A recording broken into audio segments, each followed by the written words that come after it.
Bismillahirrahmanirrahim. Ini riwayatul Bukhari. Haddatsana Abdullah bin Yusuf, haddatsana Les, haddatsana Sa'id al-Maqburi an Nabi Hurairah radhiyallahu anhu qala an-nabiy sallallahu alaihi wasallam. Ma minal anbiya'i nabiyyun illa qad u'tiya minal ayat ma mithluhu amana alaihi al-bashar. Wa inna ma kana alladhi utituhu wahyan awhahu wa ilayya fa arju an akuna aktsarahum tabi'an yaumal qiyamah. Dados kita tahu semua nabi itu punya mukjizat. Ya, semua nabi itu punya apa? Mukjizat. Mukjizat itu hal yang luar biasa yang memastikan manusia itu tidak bisa menyainginya atau menandinginya. Dan rata-rata mukjizat nabi dulu itu fisik. Misalnya ontanya Nabi Soleh itu kan onta tapi keluar dari batu, itu kan aneh. Aneh sekali. Atau tongkat Nabi Musa bisa simsalabim mengeringkan laut apa? Merah. Semua nabi itu punya mukjizat dan semuanya berbentuk fisik. Kecuali mukjizatul Rasulullah Shallallahu Alaihi Wasallam itu berupa Al-Quran. Al-Quran itu konsep ilmiah. Terus kata Rasulullah Shallallahu Alaihi Wasallam, tapi saya karena Quran itu justru berharap pengikutku besar dan sampai hari kiamat. Sekarang kita logika ya. Andaikan kamu punya tongkatnya Nabi Musa, kalau kamu suka uang, kepikirannya dijual apa dipakai? Kalau kamu suka uang, pakai. Kalau kamu ahli suudon itu pikirannya ndak, ini asli ndak itu. Karena yang melihat di Turki itu ya sebagian gitu. Kalau yang suka perdukunan itu bayangkan tuh miliknya. Mungkin dipakai ngakali orang atau apa, pokoknya bayangkan tuh miliknya. Kalau yang kolektor pikirannya itu nanti ini laku berapa. Tapi kalau peneliti mungkin pikirannya itu ini asli apa enggak? Bukti aslinya apa? Repot lah. Lagi pula kalau kamu punya utang terus mau apa? Istri kamu marah mau apa? Kalau pakai tongkat. Nah, beda dengan mukjizatnya Quran itu semuanya apa? Ilmiah. Orang yang sedang harmonis dengan istri bisa pakai ayat di antara ayat-ayat Allah itu apa? Wa ja'ala bainakum mawaddatan warahmah. Nanti kalau ditakdir cerai, saya tidak menyarankan cerai. Kalau ditakdir cerai, itu masih dimotivasi sama Allah. Wa iyyatafarraqa yusnillahu kullam min sa'ati. Jika suami istri itu cerai, jangan-jangan suaminya dapat istri lebih baik, istrinya nanti dapat suami lebih baik. Jadi yang masa lalunya ada prahara. Kan banyak orang suaminya meninggal ketika nikah lagi ditanya, kangen sama suami pertama, alhamdulillah ini lebih baik. Padahal suaminya yang meninggal itu berharap istrinya ini kangen, ternyata dia sudah syukur dapat suami yang lebih baik. Jadi Quran itu menunggui kita ila yaumil qiyamah. Kita tidak bunuh diri, itu ya barokahnya Quran. Karena problem apapun kita dinasihati apa sabar, apa dinasihati sabar. Kan nggak mungkin kamu pegang tongkatnya Nabi Musa, punya masalah apa saja ngelihat tongkat, bisa apa tongkat. Tapi kalau Quran kan nasihat, solusi. Makanya Nabi berharap dengan Quran ini, saya berharap pengaruh saya, pengikut saya terbanyak ila yaumil qiyamah. Terus beliau dikomentari begini sama ini Fathul Bari, sarahnya Bukhari.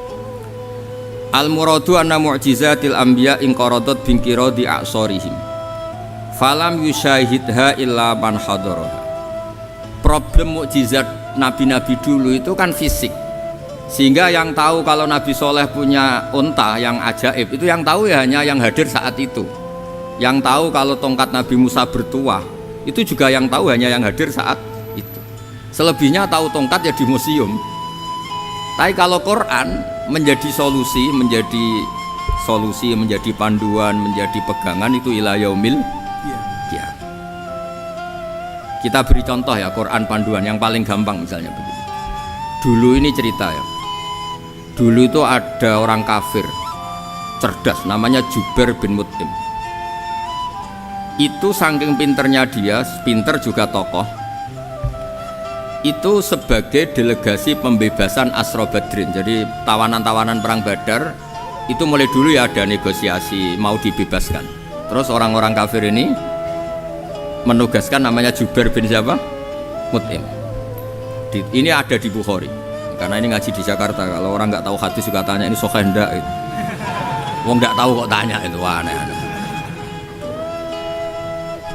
Padahal kalau dibodoni itu ya nggak tahu. Tapi ya tetap tanya, hadisnya ini sahih enggak?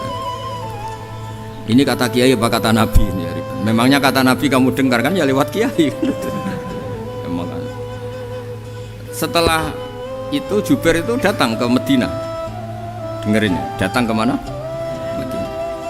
Kemudian dengar Nabi baca Wattur pas sholat maghrib. Jubair karena Nabi dulu gak ada hotel, gak ada pondok ya. Pondoknya Nabi hanya sufah itu. Nabi baca maghrib, bukan diskusi, bukan debat, baca Wattur wa kitabim mastur fi raqim mansur wal baitil ma'mur wasaqfil marfu wal bakhril masjur terus. Kemudian sampai pada titik ayat am khuliqu min ghairi syai'in. Masa manusia atau alam raya yang maujudat, yang nyata, yang wujud nyata. Kemudian asal usulnya itu ketiadaan. Ini kan hadhil alam maujud, alam ini kan nyata. Masa sesuatu yang nyata penciptanya itu tidak nyata. Jadi nggak mungkin ada faham nihilisme. Kalau faham nihilisme berarti melahirkan teori begini. Al adamu yakhluqu maujudan, sesuatu yang tidak ada menciptakan yang itu kan akal nggak bisa nerima. Kalau sesuatu ini ada, penciptanya pasti ada. Terus akhirnya Jubair bin Mut'im itu simpuh di depan Rasulullah terus bilang, ya Muhammad kada qalbi ayatir, hampir saja hati saya terbang. Kalau riwayatnya Imam Ahmad, faka'an nama sudi qalbi, hati saya dihancur. Semua teori yang saya bawa untuk melawan kamu sekarang luluh semua, hancur semua. Yang benar adalah teori Anda bahwa Tuhan itu satu dan Tuhan itu ada sebelum semua makhluk.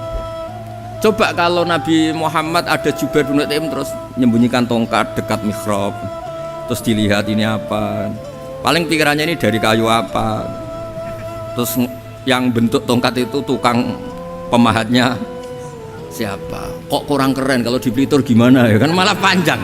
Kira-kira kalau mukjizat itu dari tongkat itu malah panjang lah pokoknya panjang. Lagi pula kamu coba kan nggak ngarah mandi, itu yang mandi kan nabinya bukan tongkatnya. Coba tongkatnya Nabi Musa coba anak-anak beki itu dipakai mukul kucing aja tidak mesti mati itu. Jadi nggak jelas mukjizat-mukjizat seperti itu nggak. Tapi kalau Quran menunggu sampai saking hebatnya Quran, teori rasionalitas, soal kampanye di mana-mana. Tingkat validitas, tingkat kebenaran Quran itu bahkan bisa diuji tanpa membuktikan, tanpa apa? Cukup pakai akal. Saya tidak bosan-bosan cerita ini karena ini khazanah kita. Di kitab Nailul Ma'mul itu, di kitab Usul Fiqih, saya berkali-kali cerita ini karena ini untuk menunjukkan bahwa Quran itu liqaumi ya'qilun, liqaumi yatafakkarun. Ada seorang kiai, seorang ustadz, kiai dulu itu ya memang orang soleh, alim terus jadi kiai. Kalau kiai sekarang tuh macam-macam, nganggur terus ingin jadi kiai, terus daftar gitu. Ada lowongan di yayasan masuk ingin jadi ustadz karena dengar ada gajinya. Dulu tidak ada seperti itu, udah.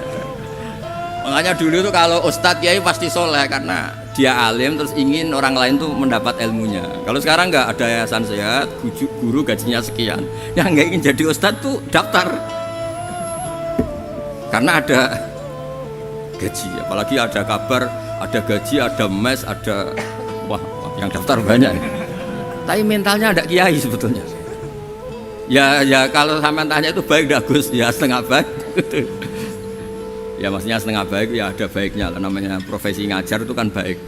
Tapi setengah saja karena motifnya itu nyari gaji, bukan ingin mencerdaskan umatnya Rasulullah SAW. Itu Imam Amudi itu guru matematika. Saya nggak bosan-bosan cerita ini, guru matematika. Muridnya sampai takut, ini masuk surga ndak? Kiai kok ndak ngajarin istighosa atau tahlil, malah ngajarin apa? Matematika. Beliau meninggal terus muridnya tanya, ma fa'alallahu bik, kira-kira gitu.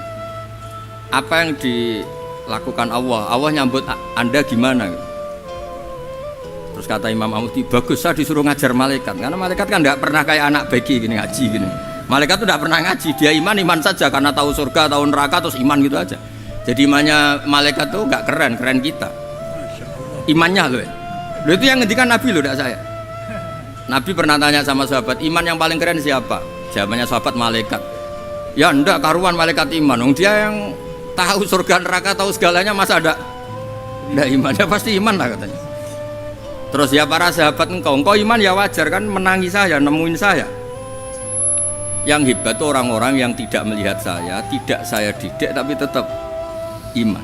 Karena dididik akal, ya tadi dididik Quran, apa dididik Quran. Sama siapa? Teks bahasa Arabnya masang. Terus Mama Muti kata Allah, suruh dia ngajarin para malaikat cara menemukan saya. Malaikat dikumpulin, terus Mama Muti disuruh ngajar. Sama singkat kata-katanya Allah di mimpi itu. Istadilla ala wahdaniyati bihadrati malaikati, tolong ajarkan cara menemukan saya padahal Anda ini manusia yang tidak melihat saya. Anda di Jakarta kan hanya gedung-gedung, paling jadi khayal, terus nikmat lah, Anda ikut punya tapi ikut nikmat. Orang desa-desa kalau ke Jakarta itu pokrol, wah di Jakarta tuh gedungnya tinggi-tinggi, tidak kayak kampung sini, lo udah ikut punya, ikut bangga. Di Jakarta orangnya cantik-cantik, tidak kayak orang sini, padahal dia ya tidak dapat orang cantik gitu. Jadi Allah tuh saking pinternya, miskin-miskin ya bisa berkhayal dan bahagia. Nah, itu alhamdulillah betul. Akhirnya itu apa ini anak-anak begini saya tak niati ngajar standar anak-anak akademik. Terus pertama yang diajarkan hanya bilang gini, sama siapa teknya? Ya malaikat wahai para malaikat. Terus beliau bilang, nisbatus naini wassalasah ila malanihayata lahu nisbatul far'i ilal asli. Angka itu jumlahnya berapapun 2, 3 sampai triliunan, semuanya itu nisbatul far'i ilal asli, binisbat ilal wahid nisbatul far'i ilal asli. Angka 2 ya cabangnya 1, 3 ya cabangnya 1, 1 triliun ya cabangnya 1. Tetap yang asal usul adalah angka 1. Itu nangis semua malaikat. Cara Jawa itu mandikman kue iman kaya imanku. Makanya imannya umat Rasulullah Shallallahu Alaihi Wasallam itu PD-nya, yakinnya kayak imannya malaikat. Kalau Tuhan itu 1, karena angka gak bisa dimulai kecuali dengan angka 1. Makanya nisbatus naini wassalasah ila malani hayatalahu iku nisbatul far'i ilal asli. Semuanya itu nisbatnya cabang ke induk. Berarti semua alam raya ini tetap asal usulnya 1, yaitu qul huwallahu ahad. Nah itu namanya akal.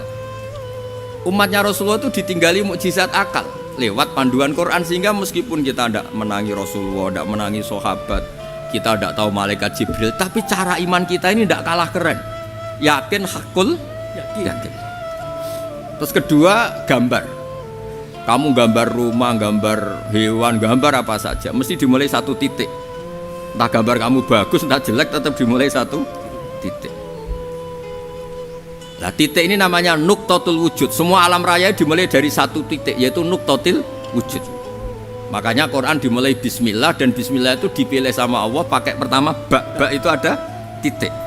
Itu kata semua ulama, itu titik itu singkatan dari bi kana makana wa bi yakunu mayakun. Karena saya semuanya ada.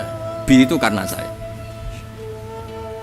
Jadi makanya santri-santri beki tidak usah bayangkan kamu jadi wali terus bisa terbang ke Mekah, tidak usah. Kalau terbang ke Mekah ya sudah umroh aja bayar. Kalau enggak ya maklaran KBH atau apa, pokoknya cari gratis. Ya gratis kan, dapat orang 10 gratis 1. Terus orang enggak umroh dirayu-rayu supaya umroh. Repot. Itu pelanggaran fikih itu. Kalau orang punya utang tuh wajibnya hanya utang dulu gitu. Wah repot. Saya itu juga sering bingung di kampung-kampung. Gus sama umroh. Kenapa? Dapat gratisan. Minta uang saja buat nyaur utang, nggak boleh. Wah, secara fikih yang wajib itu nyaur utang bukan umroh. Nggak boleh Gus diminta uang, nggak boleh, harus umroh. Udah gitu saya ini bingung Gus mau umroh, nggak nikmati. Kenapa? Disuruh ngajar Gus. Repot semua kalau ibadah mergawe ya gini, bingung semua. Ya saya mohon anak-anak beki semua yang seneng Quran itu harus seneng sampai kayak saya, sehingga tahu istidlal, mencari Tuhan dengan cara tauhid yang berbasis akal itu sedzahir imannya malaikat. Jika di klasmen iman itu manusia ulul ilmi, kita-kita yang nekuni ilmu itu nomor 1 prakteknya. Karena nomor 1 itu Allah karuan kan, syahidah Allah kan gak tertandingi, syahidah wa annahu la ilaha illallah. Terus wal malaikatu, malaikat kan karuan karena langsung menyaksikan surga. Dan ketiga apa? Wa ulul ilmi. Berarti prakteknya kan nomor 1. Kalau kompetitornya semuanya manusia, ulul ilmi nomor berapa? 1 kan? Nah nomor 3 kan dari Allah, malaikat, ulul ilm. Berarti kalau kompetisinya antar manusia nomor berapa? 1 kan? Nah kenapa ulul ilmi di nomor 3 kan tapi dari Allah, malaikat, ulul? Kerennya kayak apa? Karena cara iman ulul ilmi itu nggak ada ragunya sama sekali. Kamu ragu nggak kalau 2 cabang dari 1 asal-usulnya 1? Nggak pernah kan ragu kan? Semua gambar seruat apapun dimulai dari 1 titik, ragu nggak? Nggak kan? Nah imannya umatnya Nabi karena dipandu oleh Quran itu seyakin itu, sehakul yakin itu. Nah itu terus Jubair bin Mut'im jadi iman. Am khuliqu min ghairi syai'in am humul khaliqun. Terus kata Allah lagi, kalau kamu tidak percaya saya yang bikin langit bumi ya gampang dong, kamu saja yang ngomong kalau kamu yang bikin. Paling orang sepakat kamu stres. Terus hanya ayat gitu, am khalaqus samawati wal ard. Kalau kamu tidak yakin Allah yang bikin ya silakan Anda klaim saja kalau kamu yang bikin langit bumi. Bala yuqinun. Kamu juga gak mau kan dibilang stres. Nah ini terus saya teruskan ya. Makanya mukjizat terbesarnya Nabi adalah Al-Quran. Karena Al-Quran itu cerita tentang hukum-hukum akal, cerita tentang logika-logika peradaban. Misalnya logika peradaban, contoh paling gampang. Di Quran itu ada sekian ayat yang Allah cerita peradaban. Misalnya wa ahsinu innallaha yuhibbul muhsinin. Itu dikutip terus kemudian disimpulkan dalam peradaban. Kata Sayyidina Ali karramallahu wajhah ngendikannya gampang. Ahsin man syi'ta takun amira. Kamu berbuat baik saja sama seseorang, maka otomatis kamu akan jadi pemimpinnya. Ada orang nggak tamat SD, nggak tamat papa, gobloknya minta ampun. Tapi karena gaji seorang pakar, kamu tak gaji 1 bulan 1 miliar, perusahaan saya jadikan besar. Itu dikongkan ngalor ngidul ya nurut. Hanya karena dia ihsan. Terus wastaghni amman syi'ta takun nadhira. Saya ulang lagi. Wastaghni amman syi'ta takun nadhira. Dan kamu jangan butuh orang lain, siapapun dia, maka kamu akan setara. Misalnya ada menteri orang antri mau salim, tapi kamu tidak butuh kan tenang saja. Tapi kalau kamu butuh, habis ya. Ya kan? Kamu tidak butuh seseorang, maka kamu posisinya akan setara. Kamu harus sopan karena punya utang jasa. Kalau nggak punya apa-apa kan setara. Ya enggak? Misalnya kamu jajar rektor atau jajar menteri, jajar apa saja. Kalau kamu tidak punya utang kan, kamu jajar menteri tidak punya utang. Sama jajar satpam tapi punya utang, takut mana?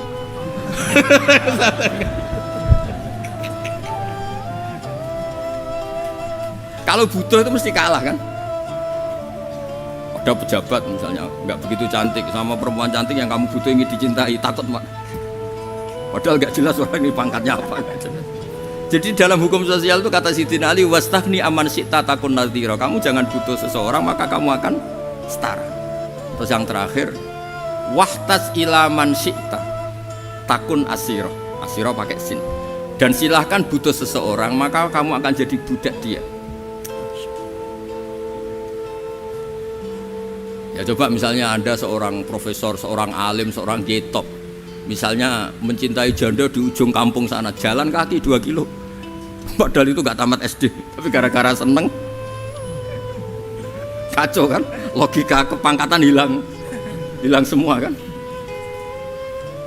Jadi itu hukum peradaban, itu mewakili isi-isi sosial yang diterangkan Quran. Ya, jadi paketnya 3 tadi ya. Ahsin man syi'ta takun amira. Kamu berbuat baik sama seseorang maka kamu bisa memimpin. Wastaghni amman syi'ta takun nadhira. Kamu jangan butuh seseorang maka kamu akan setara. Mbok kamu ketemu orang terkaya di dunia. Ya ketemu orang terkaya di dunia, kamu jejer, kamu tidak butuh dia. Tenang kan bisa setara kan? Tapi kalau butuh harus sopan, ngajukan proposal, harus berakhlak karimah. Makanya sekarang Anda kok berakhlak kenapa? Ternyata mau nyalek. Biasanya ndak berakhlak kok berakhlak. Ada apa ini? Makanya guyonan di Rembang itu Beb Husen itu. Kalau ada orang udah tidak sopan sama temannya, temannya curiga, kok tumben sopan, mau utang ya?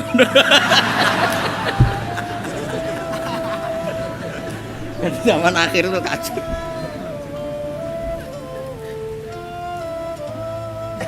Ya di semua daerah gitu ya sama Pak Rektor ya. Kalau ada teman biasanya nggak sopan kok sopan, itu temannya curiga. Ini Pak Rektor UI ikut kaji. Kok tumben sopan, ada apa ya? Karena di mana-mana orang butuh itu pasti beretika. Kamu punya teman paling berdua, kalau mau utang berakhlak gak?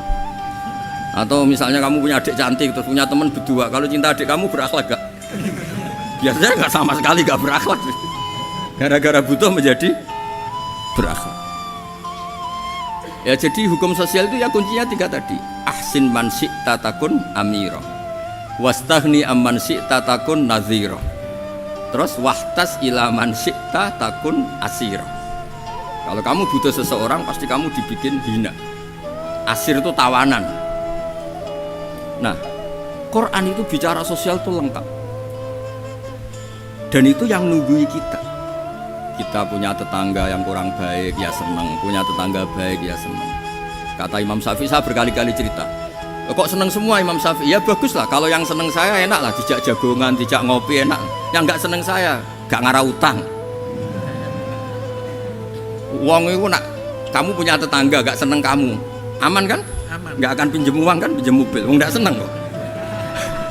Makanya Imam Syafi'i itu kalau ngedikan luar Syafi'i, diceritain orang. Ya Aba Abdillah bagiannya, ya Aba Abdillah orang itu gak seneng kau, bagus lah. Loh kenapa bagus? Waman asa'a ilaika faqad atlakoka. Orang yang gak seneng kamu maka membebaskan kamu. Gak akan pinjam uang, pinjam mobil, gak akan ganggu waktu kamu, kan gak seneng. Justru yang seneng-senengi masalah pinjam terus. Imam Syafi'i itu orang yang anggap dunia itu selesai.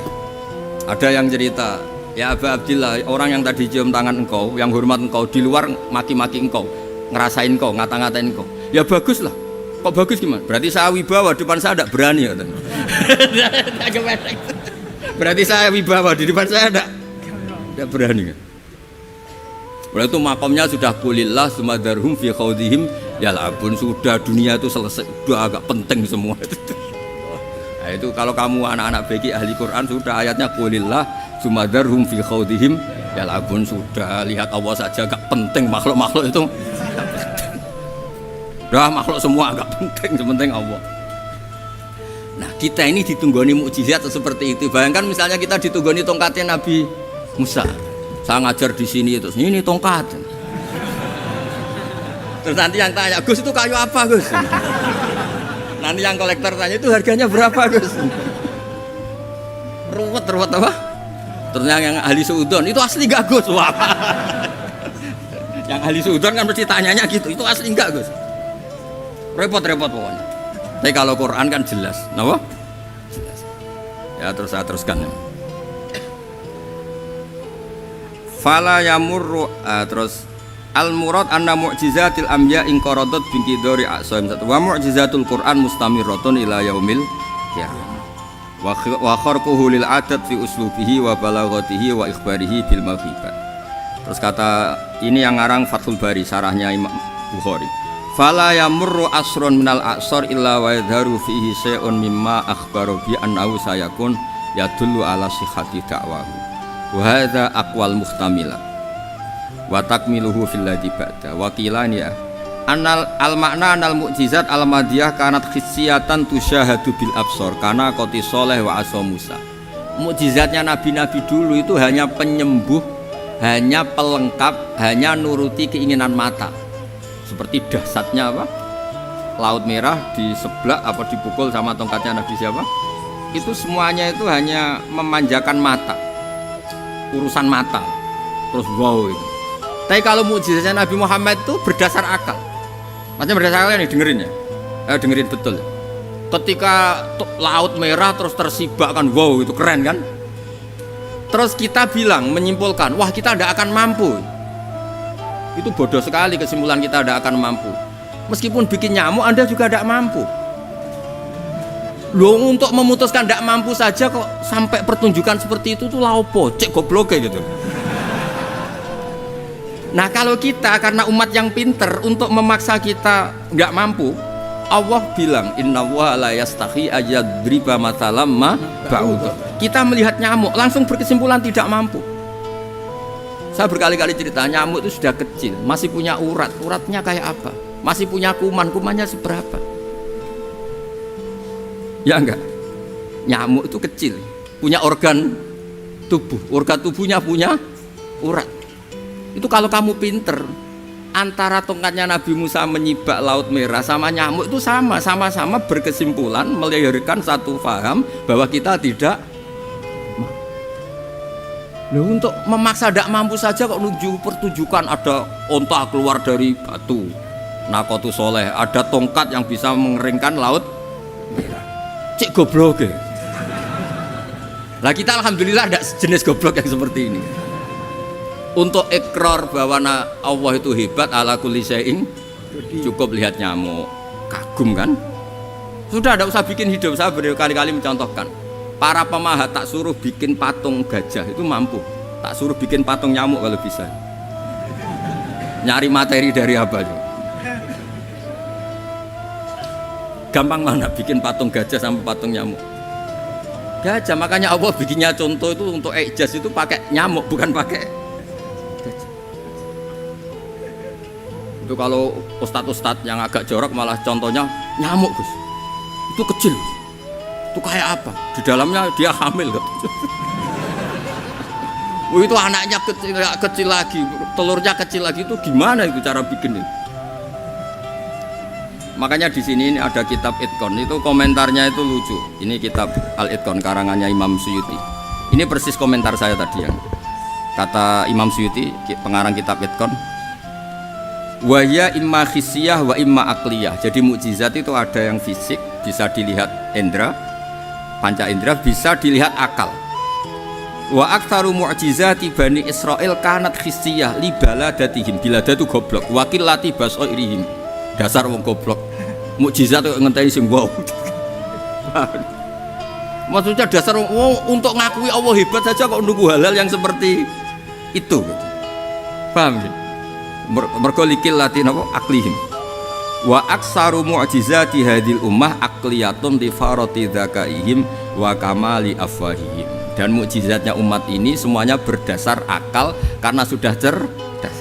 Jadi andaikan kita melihat tongkatnya Nabi Musa menyibak Laut Merah dengan melihat nyamuk, kesimpulan kita sama-sama wow, sama-sama keren, sama-sama memastikan kita tidak mampu.